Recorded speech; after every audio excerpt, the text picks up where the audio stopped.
Santa Monica runs on more than sunshine and ocean air. It runs on good information. The Santa Monica Daily Press delivers the local news you need every day, free and independent. But free news isn't free to produce. That's why we need members like you. Join today at smdp.com/membership. The Santa Monica Daily Press, keeping our community informed. Hey everyone, it's Brian. This series sometimes contains adult language and may not be appropriate for all audiences. Listener discretion is advised. Also, a selection of Santa Monica Daily Press articles that cover the topics in this episode will be included in the show notes, so be sure to check those out. And a reminder to please follow the series and tell your friends. Your support of this podcast and local journalism is both needed and appreciated. Thanks.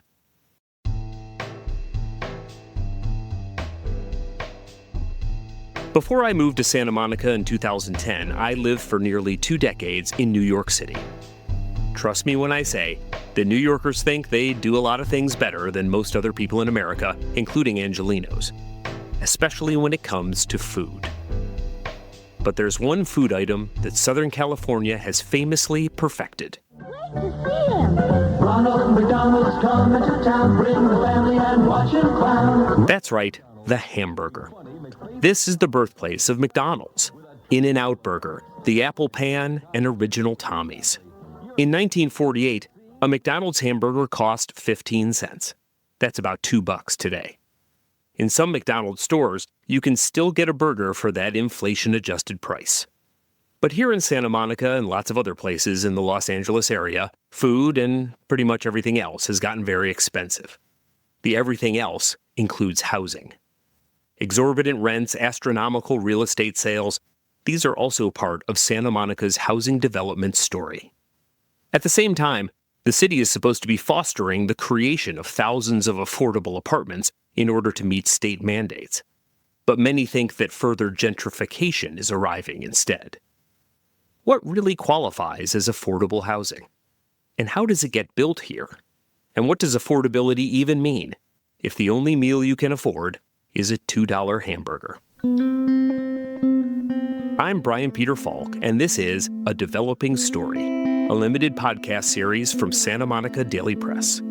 We'll explore housing development one story at a time and try to figure out what those stories tell us about the future and ourselves.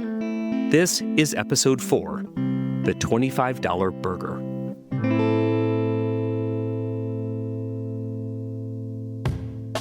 This podcast is supported in part by the Montana Avenue Merchants Association, inviting you to experience the best of Santa Monica. Montana Avenue is home to more than 150 shops, cafes, and restaurants across 10 walkable blocks. From boutique fashion to fitness studios to coffee bars and gourmet dining, it's where locals and visitors come to shop, dine, and unwind. Plan your visit today at montanaav.com. In the last episode of this series, I explored the density bonus, an incentive created by the state to get developers to build more housing, including affordable housing. As a reminder of how it works, here's Daily Press Editor-in-Chief Matt Hall explaining his density bonus matrix. Pick 100 units, right? It's a nice round number. So, hey, I'm going to build 100 units on this former gas station, on this restaurant site, whatever it might be. I'm going to make 15 of them affordable at a certain level. Right? Some are going to be some are going to be moderate, some are going to be minimally affordable, whatever. 15 in there. That starts you through the density bonus process. And you get given 50 more units for that off the top automatically. You can then take another 15 units and put them through another affordability matrix in exchange for another 50 bonus units. With the matrix, a 100-unit development magically becomes a 200-unit development as long as it includes 30 affordable units. As mentioned previously, even affordable housing advocates, like former City Council member Gleam Davis, think that the density bonus is not a great way to build affordable housing. I agree that it is incredibly inefficient to build affordable housing strictly through inclusionary zoning. It is free affordable housing. By that, I mean it's nothing that the city has to invest in. It's just the market rate developer accepting that's the trade-off they're making. I build the affordable housing, I get more market rate housing. But there is a second way to build affordable housing, and that is to, well, just build affordable housing. Entire buildings filled with units rented at below market rates, then deed restricted to keep it that way. That's happening in Santa Monica too, and has been for a long time. My name is Tara Borauskas, and I'm the Executive Director of Community Corp of Santa Monica. The Community Corporation of Santa Monica is a nonprofit. Its mission is to build and manage affordable housing. Tara Borauskas runs the place. When we first started out in 1982, we started by buying existing apartment buildings where there were people at risk of losing their housing. So we would buy those buildings and preserve people.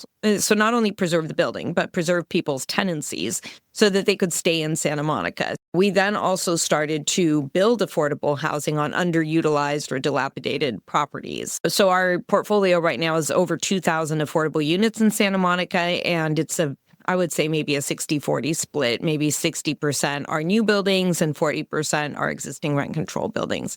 One important contrast between the Community Corporation and a private housing developer is that while Community Corp gets to access the same incentives, the company doesn't supersize their projects. We've been here 40 years, and we are a long-term community member. We don't just build and flip. We build and own long-term. We want to work with the community and try to build things that make sense, right? So I wouldn't build a 30-story tower in a neighborhood just because I could. Our buildings have been more in the 50 to 75 unit range. That's because we're building on smaller infill sites in Santa Monica. So our buildings are not huge. We did have a project on 14th Street that we entitled as a 3-story building of 55 units, and then a bill called AB 1763 went into effect that said you can put 3 additional stories with no additional parking on any property within certain parameters, and so we could have added 3 stories to our building.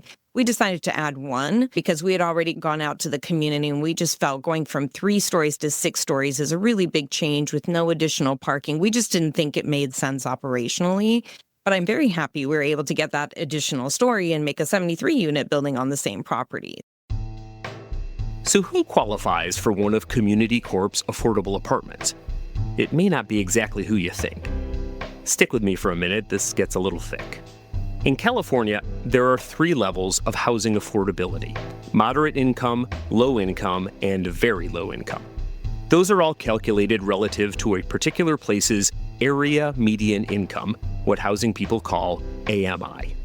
As you would imagine, the AMI in Santa Monica, which is just under $110,000 per household, is a lot higher than the AMI in, say, a more rural area farther inland, like Lancaster, California, which has an AMI of $76,000.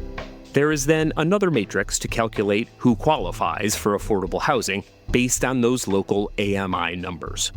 Here's my matrix expert, Matt Hall. Santa Monica is obviously an expensive place. Everybody knows this. Depending on what stats you look at and what time you're looking at, the area median income is going to vary a little bit. But regardless, Santa Monica's is roughly 30% more than both the region and the state. So if we're looking at area median income in Santa Monica, in round numbers, 100,000, we'll just use that as an example for folks who make it easy to understand. The different affordability levels might be 80% of that at 80,000, or they might be 50% of that at 50,000.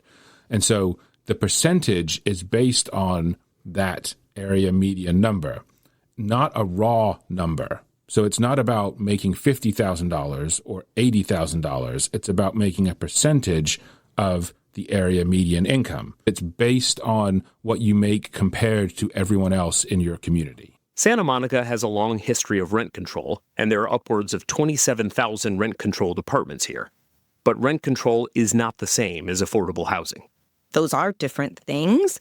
Rent control housing is rent-restricted housing. So the household living in there may or may not be low income. It just means the rent has been restricted to keep it affordable over time. So that's typically not what's considered affordable housing. Affordable housing is typically deed-restricted housing. So it's a regular apartment building where you sign a lease and you follow the rules, and you can stay there as long as you want. It simply has a lower rent. And usually the households that we're serving, for example, when you're talking about extremely low to low income, it could start anywhere from a one-person household making minimum wage to a four-person household making close to $100,000, which sometimes when I say that number, people say, oh, well, $100,000, that's not low income. But if you try raising a family of four on $100,000 here in Santa Monica, it's not that easy. While an affordable apartment rents at below market rates, a vacant rent-controlled apartment may rent at current market rate. The rent just doesn't increase as quickly, and anybody can theoretically rent one. Rent control is not an affordable housing project. It never has been, and it never will be. And people make the claim that it is, but it simply is not. There is no affordability requirement to get a rent-controlled apartment in the city of Santa Monica. This is a dirty little secret of rent control. A millionaire can come in and move into that apartment the exact same way someone on Section 8 housing can. And there is no way to measure how many of each kind of candidate is in the system. Because there's no income requirement, nobody tracks what the income of the individuals in rent-controlled housing are.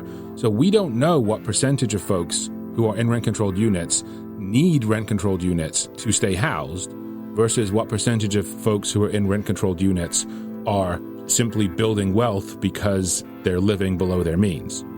We don't know, and we're never going to know.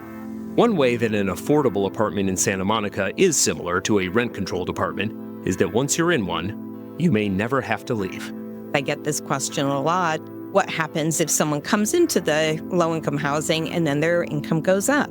And the answer is they can stay there, and their rent does not go up proportionally. So the model is designed to be permanent housing. People can raise families, they can age in place, they can stay regardless of what changes happen to their income over time.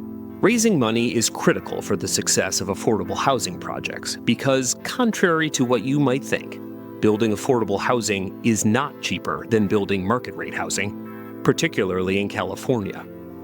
I read one statistic that was so stunning, I had to ask Tara Borowskis about it. It costs 4 times more to build affordable housing in California than it does to build market-rate housing in Texas. From Rand, here in Santa Monica. Well, why is that? Why does it cost so much more to build affordable housing? Oh, that's such a great question, and one I get all the time. So first of all, we have to pay different wage rates during construction than market rate developers do. And it's called prevailing wage, and that's because we're using government funding. And that government funding dictates what wage rate we have to use. So just the actual construction of our housing can cost 20% more just right out the gates because of that. The other thing is, a misnomer maybe people think is that we're building lower quality, or sometimes people call it low cost housing. But actually, we're typically held to a slightly higher standard. Partially, that could be funding sources that want us to do more than the minimum in terms of the building code, in terms of environmental sustainability, in terms of amenities. But also because of the community input process, we're also kind of contending with perception. And so if we don't put a building that looks exceptionally nice in the neighborhood, the community members are not going to approve of it. They're going to fight about it. And so it is our goal to balance all of those different things. We also don't get any discounts on land. So sometimes that's a misnomer. We have to pay market rate for land. So here in Santa Monica, it is an expensive proposition all around, I would say. To reiterate, as counterintuitive as it may sound, it is more expensive to build affordable housing here than it is to build market-rate housing. Depending on what the project is, the numbers can be surprising to mind-boggling. So the city council quite recently approved $37.5 million to rehabilitate 40 units. So that's like $900,000 per unit just to rehabilitate existing units. We have a different project in the works where the city is paying $1 million per unit. And that's not even the full cost. That's just the city's contribution to those units. And so these are astronomical numbers when you really think about it. When you think about what is actually being produced for that money. And there is a very logical concern amongst average residents who may look at the market and say, what are we doing? just based on the market today, it is unquestionably cheaper to buy a unit off of the market than it is to rehabilitate or construct a new affordable unit in the city of Santa Monica.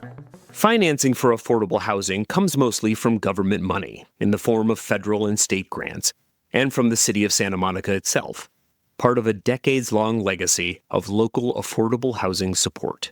So I've been in this business for 25 years. Of all the places I've ever developed affordable housing, I would say Santa Monica's probably been the best one. And not just because I'm here, because I've seen the way other cities do it. The city of Santa Monica back in the 90s passed Measure R, which required that of all the new housing development that's built, at least 30% has to be affordable. They self-imposed that requirement on themselves. That was outside of the housing element process because those elected officials just believed this is who we are and this is important to us. This is the kind of city we want. So that was the unique aspect, number one. The other one I would say that is unique is that the city has created a process. There's been this buzzword streamlining.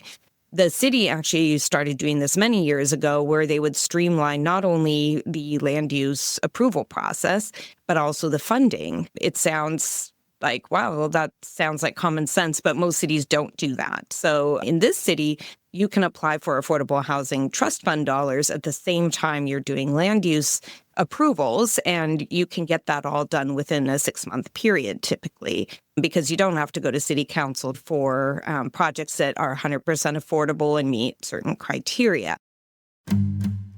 Part of the city's streamlining process involves making city-owned land available for the development of affordable housing.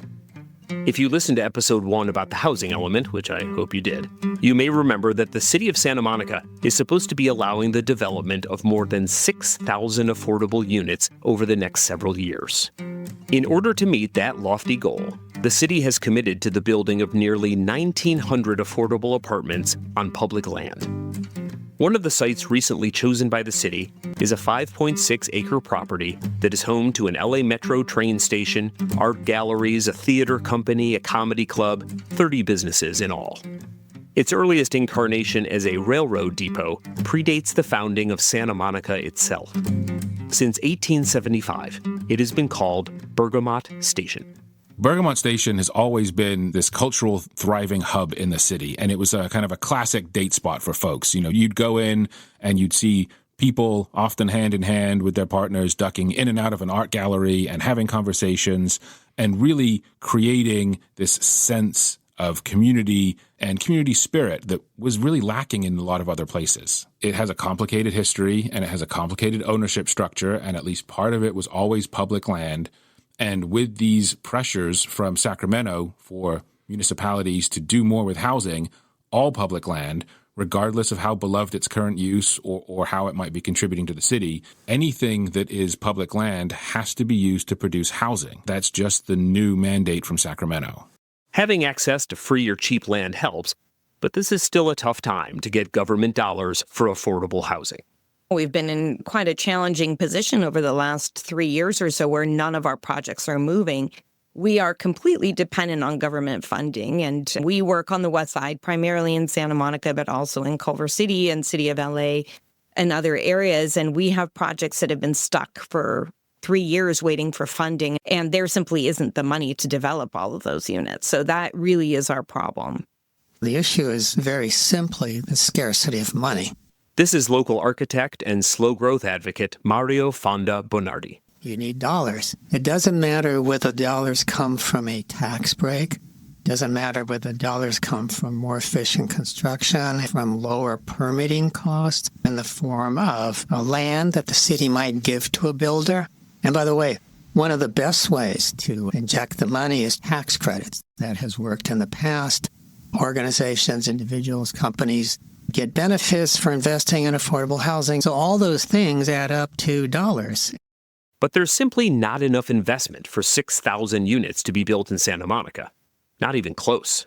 There's no way we are going to produce 6,000 units. Why? Well, that's going to cost about $5 billion. Do you have $5 billion lying around the house? We're in a broke city. The state isn't doing much better. The federales are definitely collapsing budget-wise. So the money's not there to build 6,000 affordable units, just not there. So if you imagine we actually need 6,000, which we do, We definitely need the affordable units. We can't get there. There's no credible path. And the only path that the state seems to like is what's called inclusionary housing. The lack of funding for fully affordable projects leaves inclusionary housing via the density bonus, which I explored in episode 3, as the only other mechanism to create affordable units in Santa Monica or anywhere else in California. Remember that in the density bonus matrix, a 200-unit building will have 170 market rate units and only 30 affordable. And that math doesn't seem likely to change. Here's Gleam Davis again. A lot of people say, well, the easy answer is just make the inclusionary number higher. Make it 30% or 40% or 50%. The problem is, and I've asked developers to show me their numbers, and the fact is once you get much above 15%, the project becomes unprofitable and nobody's going to support it. Because these developers, contrary to popular belief, are not the rich guy from the Monopoly game sitting on a pile of money. They go to investors like USAA or Citibank or pension funds, and those investors require a rate of return. And so if the housing project isn't profitable, it won't get built. We just have this very limited way of building deed-restricted affordable. And if we were more open to other mechanisms to build particularly affordable housing, we wouldn't have to rely on building enormous amounts of market rate housing in order to get a relatively small amount of affordable housing. One problem with that system, according to its critics, is that this flood of expensive apartments will only foster the opposite of affordability, gentrification. I know this sounds a little ironic, given that one of the main points of the density bonus is to build more affordable housing, but the gentrification fear is very real. This is City Council member and Santa Monica's mayor, Lana Negrete. As we continue to bring more people here in Santa Monica under the guise of making it more affordable, we're doing the complete opposite because we're outpacing it with market rate housing because in order to afford to develop all this housing that they say we need, it has to, quote unquote, pencil out. And so what we're seeing is market rate housing. We're going above 4 stories. So now we're no longer sticks, right? Wood. We're going into steel and concrete. That's more expensive. We also have the political landscape of California. We've got prevailing wage with all the labor unions. So it's expensive to build the housing, not just from a materials aspect, but from a labor aspect. And then on top of it, you've got the demand to live here. And so people will pay high rent prices to live here. So ironically, what we've seen is gentrification. We've seen our elderly who are on fixed income get pushed out of our neighborhoods. And I can speak from experience because I live in rent control and I've lived in a rent control apartment where I grew up. And the minute they felt pressured because they couldn't keep up with the upkeep of the building, they sold it to someone who thought he was going to come in and offer everybody a big fat check to leave. And some people took it because that might be the biggest amount of money you've ever seen at one time. And that's what you see is these apartments that were protected, that were deed restricted, going away and more market rate housing and less affordable. And a lot of these buildings have retail on the bottom to sustain these projects. And that retail space is expensive. Therefore, whatever you're selling, be it coffee or whatever it is, muffins, is also expensive. So you're buying $17 bagels and $12 lattes down below, but you're saying, oh, we have affordable housing above. Well, can that person afford to also eat? They might be able to afford the rent, but they might not be able to afford to eat there. This is former City Council member Phil Brock. I argued in City Council, and some people on the IMBY side mocked me because I said, we're the land of the $20 burger. And then I had to adjust that and go to the $22 burger. And now I think we're going to the land of the $25 burger. How do people of lower income cope in a city where prices are incredibly high? I thought this statement from Phil about the $25 burger was especially interesting. So interesting, I used it for the title of this episode. Because pitting the high cost of living in Santa Monica against housing affordability isn't just a gripe about gentrification. It's also a comment about who should live in Santa Monica. As I've heard it, that idea goes something like this. In a city as expensive as this, does it make sense for the people who qualify for affordable housing to even live here? Here's Tara Brauskas. Actually, I even have that discussion with some of my friends and family. And the question goes to, where should affordable housing be? The state of California believes it should be in every city, but not all cities agree with that. I think the philosophy of Community Corp is generally that every city should be inclusive and an opportunity for all. That's a very distinct value system, and that means that there needs to be affordable housing, especially in a place along the coast that is highly desirable. If there isn't affordable housing, it won't be available to everybody. It will only be available to affluent people. Still, there are those who believe that affordability and Santa Monica don't really go together. If you can't afford to live here, the thinking goes, you can always move to somewhere that is more affordable. Why is it a problem that people leave? I mean, really, what's the problem? Where's the problem? This is Mario Fonda Bonardi again. Another way to create affordable housing is distance. Why do they have to wait for the laws to change and the funding to be scraped together when they can buy cheap housing in Arkansas? If you're willing to live in the Mojave Desert, housing is going to be cheaper than in Santa Monica. If they want to leave, why can't they leave? I've certainly gotten that comment at some community meetings. In fact, one through line I've heard at multiple community meetings is they should live in the desert. There's plenty of room there.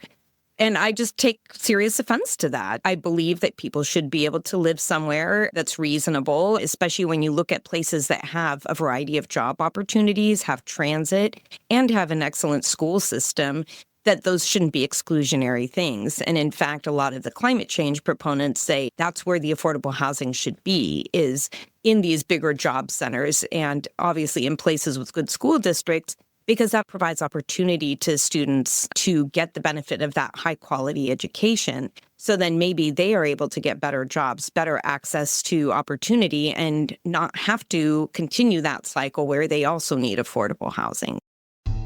You may remember that in the first episode, I mentioned that one of Santa Monica's zip codes is routinely on the list of top 10 wealthiest zip codes in America. So, yes, Santa Monica is the land of the $25 burger. But it's also the land of the $3 street taco. It's a wealthy community only in part, and this tug of war is a singular feature of Santa Monica. It is an urban environment with a high degree of density. That's just what it is. And there is evidence here of folks at all kinds of income levels. We do have taquerias. We do have low-income housing. So there are certainly a diversity of folks who live here. There's certainly a faction of folks who feel that the disparity contained within the city is unfair. And this, I think, is one of the interesting notions around $25 hamburger, which is some folks think that's just fine. If you can afford that, you should be able to. And that there's nothing wrong with having nice things. There's nothing wrong with being able to live in a nice place. But there is some folks who have a distinct feeling of guilt around their own presence in this kind of environment. How they handle that, some of that's manifesting as we need more affordable housing, but it's an interesting and I do think very unique part of Santa Monica's character, that there's this fractious debate and this real bifurcation of the thought process in the community around what you should have access to and what your responsibility to provide access to folks who don't have it is. One interesting measure of local affluence can be found in any public school's cafeteria. Here in California, public school meals have been free for all students since COVID, paid for by state and federal dollars. But the federal government still keeps track of how many students would qualify for free and reduced meals. And that percentage, while imperfect, is often used as a gauge of local poverty. If you do not live in Santa Monica, it may surprise you to learn that in the 2023-24 school year, the percentage of students attending Santa Monica's state-of-the-art high school who qualified for free and reduced lunch was 30%. I don't think that's surprising for Santa Monicans. I think that's surprising for folks who are outside of Santa Monica looking in, because the city does have a perception that has never really been fully accurate to its reality. I mean, some of that is classic Hollywood magic, right? Like the Hollywood people think only exists because Hollywood has told them that it does. You know, right? You actually go to Hollywood and it's way less than you thought it was going to be. And so the fact that Santa Monica has a diverse population, not necessarily racially diverse, but diverse in terms of its economics and its interests and things, that isn't what's projected to the world per se. What's projected is, particularly on TV and movies, is wealth and beachfront lifestyles. And for my generation, that was Baywatch. It's not for the kids these days, but like it was Baywatch. 30% falls short of the 40% threshold required to earn a school a Title I designation, which can access federal dollars for more teachers, smaller class sizes, health services, and more. But there is a grade school in Santa Monica that is a Title I school, where 41% of students qualify for free and reduced meals. It's called Will Rogers Elementary, and it's a block and a half from my house. Will Rogers is a microcosm of Santa Monica's economic contradictions. So Will Rogers is certainly a Title I school. It's got a high percentage of folks on the free and reduced lunches, but it's about to wrap up this huge construction project, building some beautiful new buildings that simply wouldn't be possible or feasible in other communities. You know, if you were a Title I school in another community, you would be funded essentially entirely through the attendance of your students. So if you have more low-income students, that's going to impact the amount of money you bring in, and school by school, they're scraping together a budget. That's not how it works here. We're what's called basic aid. So, you know, Santa Monica is a very wealthy place. Property here is very expensive. There's a magic formula at the state that says at a certain point in time, you get funded differently. Instead of being paid per student, you just get a percentage of your tax revenue from property taxes that comes back to you. What that means here is that if you are a Title I school, you still have access to amazing services and amazing education, and in some sense, brand new facilities, because the overall wealth of the community is redistributed amongst all of the schools. As Santa Monica's area median income of $110,000 per household suggests, affordability isn't just about poverty. Housing advocates often talk about the missing middle, those who make a decent living, just not decent enough to afford an apartment here without help. I think people talk about these severe extremes. People who don't need government help, who don't need to be on a special list to get a roof over their head, and people who do. Here's Mayor Negrete.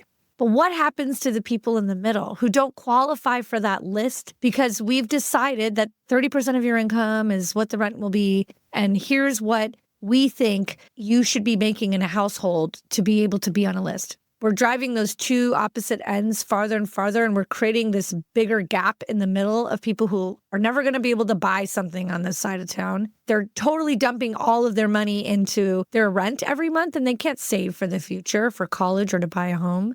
And then you have people who, if you can get on a list, you're waiting 5 years because we're only building 10, 15% affordable.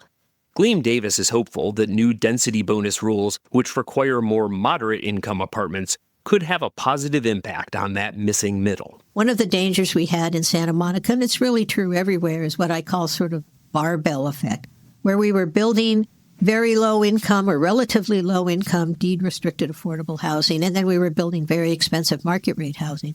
But the people in the middle, like teachers, nurses, we weren't building housing for them. There wasn't that moderate income housing. Now, with this law that says, well, you can get a density bonus for building moderate income housing, I think we'll start to see some units that are priced more in the middle income range and actually accommodate some of those people who are essential workers here in Santa Monica.